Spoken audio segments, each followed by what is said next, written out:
to stop the music for just a little bit and read some of my book. You can see it sitting up here, and I'll just give you briefly what it's about.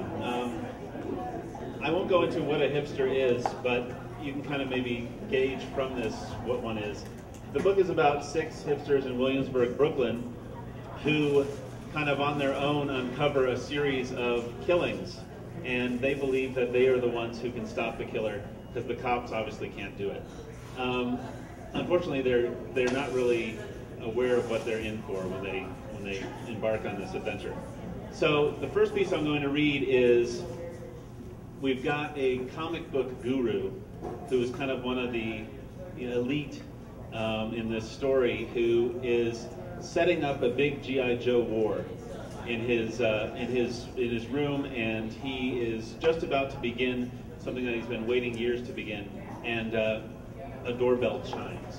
So that's where we'll start it. And I should mention that while the book is not PG-13, I have endeavored to make this a PG-13 reading. So his name is Paul. Paul waited. The store was closed. It was after midnight, and the doorbell chimed. He held his breath, prayed that it was just a drunk hitting the bell and would get frustrated and leave. But the doorbell sounded again and again and again. Paul swore under his breath. The short, muscular redhead with a nose ring and a tiger tattoo on his neck walked furiously out of the storage room at the back of Wham! Comics and Collectibles. "What do you want?" he shouted as violently pulled open the door. He expected a scared teen, maybe a put-off geek or a junkie looking for change. But what he found was a thin man with a silver revolver. The gun was pointed directly in Paul's anger-curdled face. "I need you to name the 6 members of Voltron in 2 minutes or less." "What?" Paul backed into the store. His hands shot up above his head. What do you want?" "I need you to name the 6 members of Voltron in 2 minutes or less." The thin guy wasn't kidding. He stepped into the store and ordered Paul down on his belly, Paul's sweaty face stuck to linoleum. "We're talking about that 80s cartoon show, right?" Paul was shaking. He never had a gun pointed at him before, not the Ayatollah of Comica. "Yes, we're talking about the 80s cartoon about the giant robot." Paul's mind was spinning. He couldn't believe this was happening to him of all people. Paul, acting and studied with the best and the brightest, he toured the country speaking at conventions on public access television programs, but not like this jerk would care. Not that this jerk with a gun to his head had the slightest idea who he was. Lying there on the floor of the Williamsburg comic book collectible store he'd worked in since 1993, with a maniac pressing a gun to the back of his head, Paul feared that his reign just might be over. He began to panic. His heart was exploding, his head swelling, and he worried that the man holding the gun could read his thoughts. It was a ridiculous idea, but in his trembling panic, he imagined his thoughts were appearing in white comic book bubbles above his head. He tested the theory. Just shoot me. Nothing happened. He thought, okay. Nothing happened.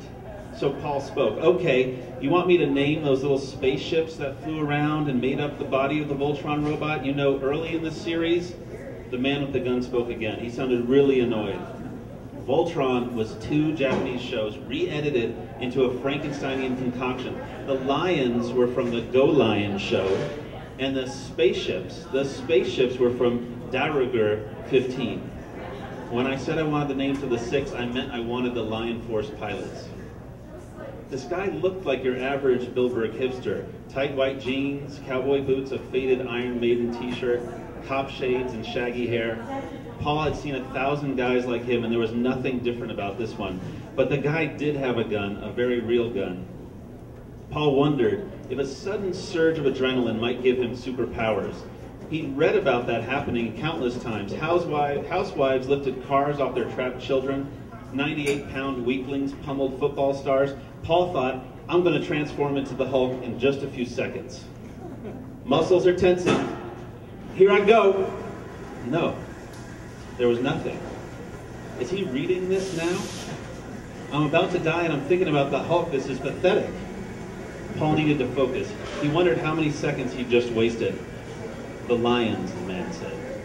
Paul was no good with 80s cartoons. Sure, he'd seen them growing up. He drew pictures of fighting robots in his school. He had the Shogun Warriors sticker on his skateboard, but he wasn't an expert. He could never remember if G-Force was related to Battle of the Planets or if Transor Z was any way related to Godzilla, or was that Jet Jaguar? Here he was, surrounded by ephemera from the 80s, bits of plastic and stapled paper that meant more to some lonely 30-year-old than a night with Pamela Anderson, and he had to pause to think about which cartoon was Voltron. He was in the heart of a plastic wonderland, and he was struggling. He sighed. He reached deep inside himself and found a memory there. He shook the dust off it. It was candy-striped and electro-purple, and he saw it was good, but it was hazy. He closed his eyes. Sweat ran in rivulets on the floor. Paul spoke. He said, "The 6 members are Keith, Allura, Sven." The thin man said, 45 seconds to go. Paul wrestled with the names. He knew he had them locked away. He pictured the cartoon faces, those strange Japanese caricatures of Anglo features, huge eyes, wide, solid grins, and the lines like whiskers that crossed their cheeks. He saw the faces and he wanted to laugh. Hunk, Pidge. Paul was fumbling. The revolver pressed closer. There was one more lion. Paul thought, who is it? It's the red lion. It was the red lion. Paul saw it running, metal legs gleaming, leaping into the air to join the others. It was the red lion, the lion of fire.